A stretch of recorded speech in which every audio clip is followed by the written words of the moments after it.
Praise the Lord. യേശുവിൽ പ്രിയപ്പെട്ട സഹോദരങ്ങളെ, വചനശക്തി ശുശ്രൂഷയിലേക്ക് യേശുവിൻ്റെ നാമത്തിൽ നിങ്ങളെ സ്വാഗതം ചെയ്യുന്നു. നാം ഇന്ന് ചിന്തിക്കുന്ന വിഷയം ആത്മപ്രശംസ എന്ന ഒരു പ്രവണതയെക്കുറിച്ചാണ്.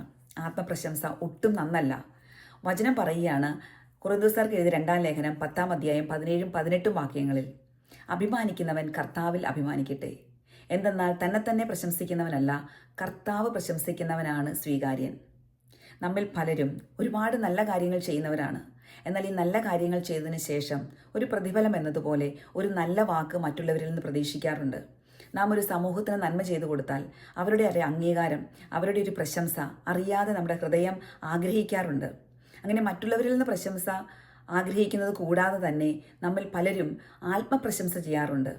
നമ്മെ തന്നെ ഉയർത്തി സംസാരിക്കാറുണ്ട്, ഉയർത്തി കാണിക്കാറുണ്ട്, പുകഴ്ത്തി പറയാറുണ്ട്.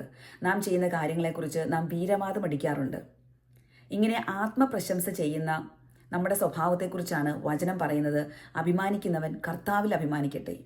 എന്തെന്നാൽ തന്നെ പ്രശംസിക്കുന്നവനല്ല, കർത്താവ് പ്രശംസിക്കുന്നവനാണ് സ്വീകാര്യൻ. മനുഷ്യരെ പ്രീതിപ്പെടുത്തുകയല്ല, ദൈവത്തെ പ്രസാദിപ്പിച്ച് ദൈവത്തിൻ്റെ പ്രീതി നേടി ദൈവം നമ്മളെ അഭിനന്ദിക്കട്ടെ, ദൈവം നമ്മളെ പ്രശംസിക്കട്ടെ. ഈ ഒരു ചിന്തയിലേക്ക് നമുക്ക് വരാം. ഈശോ തന്നെ പറയുകയാണ് വിശുദ്ധ യോഹന്നാന്റെ സുവിശേഷം 8-ാം അധ്യായം 54-55 വാക്യങ്ങളിൽ, ഞാൻ എന്നെ തന്നെ മഹത്വപ്പെടുത്തിയാൽ ആ മഹത്വത്തിന് വിലയില്ല. എന്നാൽ നിങ്ങൾ നിങ്ങളുടെ ദൈവമെന്ന് വിളിക്കുന്ന എൻ്റെ പിതാവായ ദൈവമാണ് എന്നെ മഹത്വപ്പെടുത്തിയത്. നാം നമ്മെ തന്നെ മഹത്വപ്പെടുത്തിയാൽ, നാം നമ്മെ തന്നെ പുകഴ്ത്തി പറഞ്ഞാൽ, ആത്മപ്രശംസ ചെയ്താൽ അതിന് വിലയില്ല. ഇതാണ് ഈശോയുടെ കാഴ്ചപ്പാട്. ഈശോയിനെ മഹത്വപ്പെടുത്തിയത് പിതാവാണ്.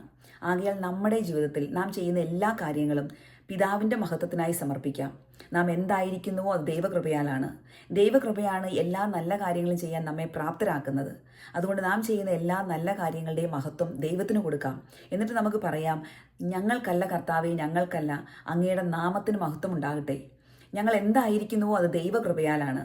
ആകയാൽ എൻ്റെ പ്രിയപ്പെട്ട സഹോദരങ്ങളെ, ആത്മപ്രശംസ ചെയ്യുന്ന ഒരു പ്രവണത നമ്മുടെ ജീവിതത്തിലുണ്ടെങ്കിൽ ദൈവമേ അതിൽ നിന്ന് നമ്മളെ മോചിപ്പിക്കണമേ എന്ന് പ്രാർത്ഥിക്കാം. സ്വയം പ്രശംസിക്കുകയോ മറ്റുള്ളവരുടെ പ്രശംസയ്ക്ക് പുറകെ പായുകയോ ചെയ്യാതെ ദൈവം പ്രശംസിക്കുന്നതിനായി നമ്മുടെ പ്രവൃത്തികളെ, നമ്മുടെ സാഹചര്യങ്ങളെ, നമ്മുടെ സ്വഭാവങ്ങളെ വചനമനുസരിച്ച് നമുക്ക് ക്രമീകരിക്കാം. ഇതിനായി ദൈവം നമ്മളെ സമൃദ്ധമായി അനുഗ്രഹിക്കട്ടെ, വചനശക്തിയാൽ നിറയ്ക്കട്ടെ, പരിശുദ്ധാത്മാവിൻ്റെ ശക്തിയാൽ നിറയ്ക്കട്ടെ.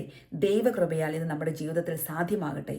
ആത്മപ്രശംസ എന്ന ആ പ്രവണതയെ നമുക്ക് വെറുത്തുപേക്ഷിക്കാം. എന്നിട്ട് ദൈവത്തിലേക്ക് തിരിയാം. ദൈവമഹത്വത്തിനായി നമ്മുടെ എല്ലാ പ്രവൃത്തികളും നമുക്ക് സമർപ്പിക്കാം.